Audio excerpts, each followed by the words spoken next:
राजा विक्रमादित्य अपने वचन और न्यायप्रियता के लिए प्रसिद्ध थे। जैसा कि आप जानते हैं, वह हर रात श्मशान से बेताल को उठाकर लाते थे और बेताल उन्हें एक नई पहेली वाली कहानी सुनाता था।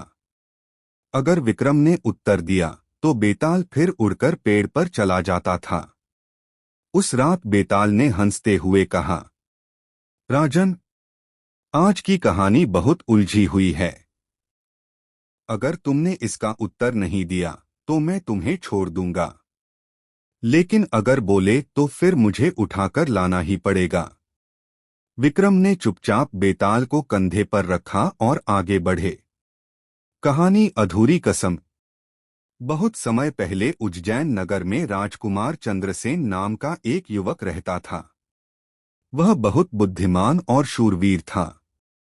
उसके साथ उसका सच्चा मित्र धवल भी था, जो बचपन से उसके साथ पढ़ा बढ़ा था।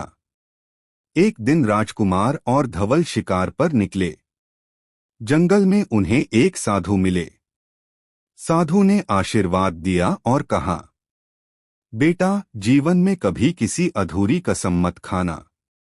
अधूरी कसम इंसान को विनाश की ओर ले जाती है। दोनों मित्रों ने साधु की बात सुनी और हंसते हुए आगे बढ़ गए। एक अजीब वचन। कुछ समय बाद राजकुमार चंद्रसेन का विवाह पड़ोसी राज्य की राजकुमारी वसुंधरा से तय हुआ। विवाह से पहले वसुंधरा ने चंद्रसेन से कहा, मुझे एक वचन दो कि जीवन भर तुम कभी किसी से झूठ नहीं बोलोगे। चंद्रसेन मुस्कुराए और बोले, हाँ, मैं यह वचन देता हूं। पर उसी समय उनका मित्र धवल बोला, राजकुमार, सोचकर वचन देना। कभी कभी झूठ जीवन बचाने के लिए भी बोला जाता है। लेकिन चंद्रसेन ने उसकी बात अनसुनी कर दी। कठिन परिस्थिति। विवाह के कुछ महीने बाद पड़ोसी राज्य ने आक्रमण कर दिया। युद्ध हुआ और चंद्रसेन ने शूरवीरता से लड़ाई लड़ी। लेकिन एक दिन राजकुमारी के पिता युद्ध में मारे गए। राजकुमारी दुख में डूबी थी। तभी महल में अफवाह फैली कि राजा की मृत्यु का कारण स्वयं चंद्रसेन है, क्योंकि उसने रणनीति में गलती की। प्रजा चिल्लाने लगी, राजकुमार दोषी है। वचन की उलझन। दरबार में चंद्रसेन से सवाल हुआ, क्या तुम मानते हो कि यह गलती तुम्हारी थी? अब सच यह था कि गलती सैनिकों की थी, लेकिन अगर चंद्रसेन सच कह देते तो सैनिकों को मृत्यु दंड मिलता और सेना टूट जाती। अगर वह झूठ बोलते तो स्वयं अपराधी बन जाते। राजकुमारी ने रोते हुए कहा, मुझे वचन दो, कभी झूठ मत बोलना। बताओ सच्चाई। चंद्रसेन सोच में पड़ गए। आखिरकार उन्होंने कहा, हाँ, गलती मेरी ही थी। पूरा दरबार स्तब्ध रह गया। चंद्रसेन को कारावास में डाल दिया गया। धवल की योजना। धवल यह सब देख रहा था।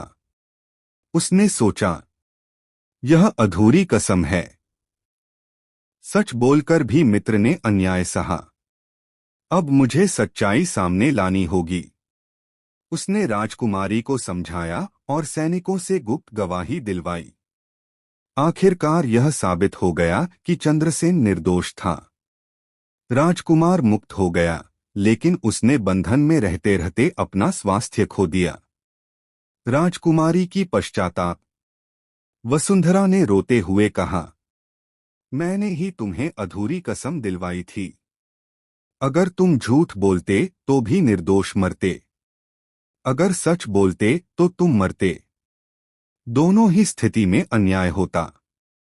चंद्रसेन ने मुस्कुराते हुए कहा, यही कारण है कि अधूरी कसम सबसे खतरनाक होती है। इंसान को परिस्थितियों के अनुसार सही और न्यायपूर्ण निर्णय लेना चाहिए, न कि वचन के बंधन में आकर अन्याय सहना। बेताल का प्रश्न। इतना कहकर बेताल बोला, राजन विक्रम, बताओ, चंद्रसेन ने सही किया या गलत?